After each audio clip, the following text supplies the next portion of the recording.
En tant que vidéaste indépendant, ce qu'on cherche avant tout à faire, c'est d'exprimer notre créativité. Et c'est très facile de se perdre dans cette partie, d'y passer beaucoup de temps. Et d'oublier en fait que de l'autre côté, il y a le client qui a aussi des attentes très précises par rapport à notre travail. Aujourd'hui, je te partage le secret d'un travail efficace et d'un client ravi. Il faut qu'on en parle.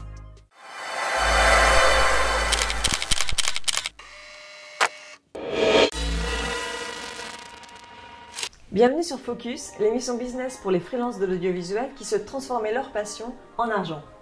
Salut, moi c'est Sophie, je suis vidéaste indépendante et sur cette chaîne, on aide les créateurs de contenu comme toi à développer leurs compétences entrepreneuriales pour faire décoller leur business. Si tu penses que le plus important pour réussir, c'est la qualité de tes images, tu te trompes. Ce qui va te permettre de payer tes factures et de gagner ta vie, ce sont tes compétences en business et c'est de ça qu'on parle ici. En tant que vidéaste, on est des créatifs. Pour nous, le plus excitant, après avoir décroché un contrat, c'est surtout ce qui concerne toute la création. Ça va de la conception de l'idée au montage, en passant bien sûr par le tournage. Et c'est normal, en fait ce sont les étapes qui nous permettent d'exprimer le plus notre créativité et donc celles qui nous stimulent le plus. C'est pour ça qu'on fait ce travail. Par contre, si tu veux t'assurer de pouvoir réellement prendre du plaisir dans les phases de création, tout en démontrant ton professionnalisme et en faisant en sorte que ton client soit entièrement satisfait, il y a une étape mal aimée que tu ne dois surtout pas bâcler, voire carrément sauter, c'est la pré-production. Et aujourd'hui, je vais t'expliquer ce que ça regroupe exactement et pourquoi est-ce que c'est si important. La pré-production, c'est tout ce qui se passe entre le moment où tu obtiens le contrat et le jour du tournage. Ça comprend la phase de conception de la vidéo, mais aussi toute la préparation et l'organisation du tournage, la partie un peu plus logistique.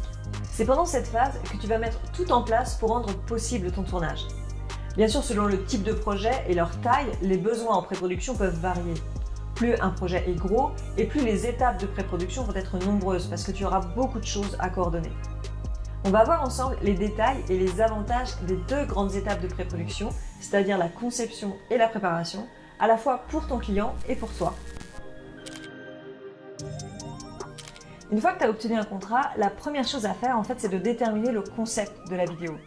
Ce que tu vas faire, c'est plusieurs choses.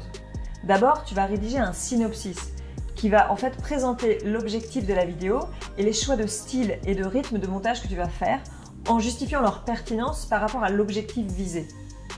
Tu vas aussi établir un scénario. Tu vas déterminer l'univers esthétique et sonore de la vidéo en créant un mood board. Tu vas définir le rendu visuel grâce à un storyboard. Et dans le cas où tu as des entrevues qui sont prévues, tu vas lister toutes les questions que tu prévois poser. En plus de te permettre de savoir exactement où tu vas avec ce projet, ces différents documents ont aussi pour objectif d'être partagés avec ton client pour obtenir son approbation. Tu t'assures ainsi de répondre aux attentes de ton client et de pouvoir valider avec lui le rendu final de la vidéo avant même que tu l'aies tournée. Ça permet d'être sûr que tout le monde est sur la même longueur d'onde et que ton client ne va pas revenir une fois la vidéo montée pour te dire que ce que tu as fait ne correspond pas du tout à ce qu'il voulait. Parce que oui, ça peut arriver. Mais en ayant documenté le concept de la vidéo, tu peux revenir vers ton client et lui montrer les documents qu'il a lui-même approuvés. Ça t'évite toute possibilité de litige. Une fois que le concept de la vidéo a été validé par ton client, on arrive à la partie un peu moins créative du processus, mais essentielle si tu veux pouvoir limiter au maximum les retards et les imprévus pendant ton tournage. Et tu sais aussi bien que moi que non, tout ne se résout pas en post-production. Ici, tu vas vraiment rentrer dans l'organisation pure du tournage. Tu vas trouver le lieu ou les lieux de tournage, voire faire des repérages si le contexte le permet. Tu vas établir un horaire de tournage que tu vas lui aussi communiquer à ton client dès que possible pour qu'il puisse s'organiser de son côté. Idéalement, tu y remets la date et le lieu de tournage pour que ton client ait toutes les informations importantes sur un même document. Tu vas faire ton découpage technique, c'est-à-dire la liste de chacun des plans dont tu vas avoir besoin en indiquant leur valeur de plan, le mouvement de la caméra s'il y en a un et le type de matériel technique nécessaire pour le réaliser. Tu vas faire ton dépouillement, c'est-à-dire la liste complète de tout ce dont tu vas avoir besoin pour le tournage, c'est-à-dire le matériel technique nécessaire, les accessoires si tu en as besoin, l'équipe technique, mais aussi les personnes intervenant dans la vidéo, que ce soit ton client, certains de ses employés ou alors des acteurs ou des figurants.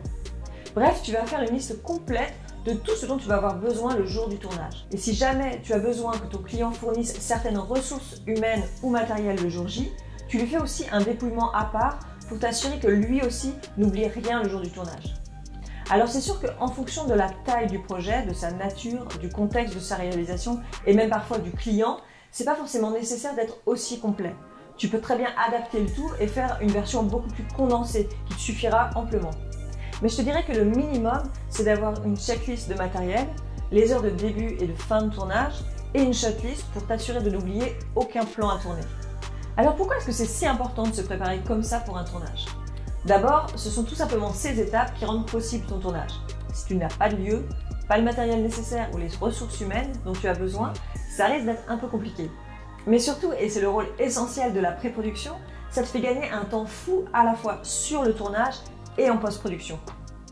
Plus tu vas prendre le temps de t'organiser pour ton tournage, plus les choses vont se coordonner de façon fluide le jour J.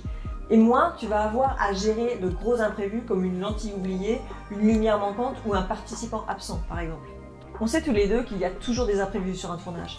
Alors autant te simplifier la vie en les limitant autant que possible. Tu vas gagner en efficacité et en rapidité. Et ça marche aussi pour la post-production.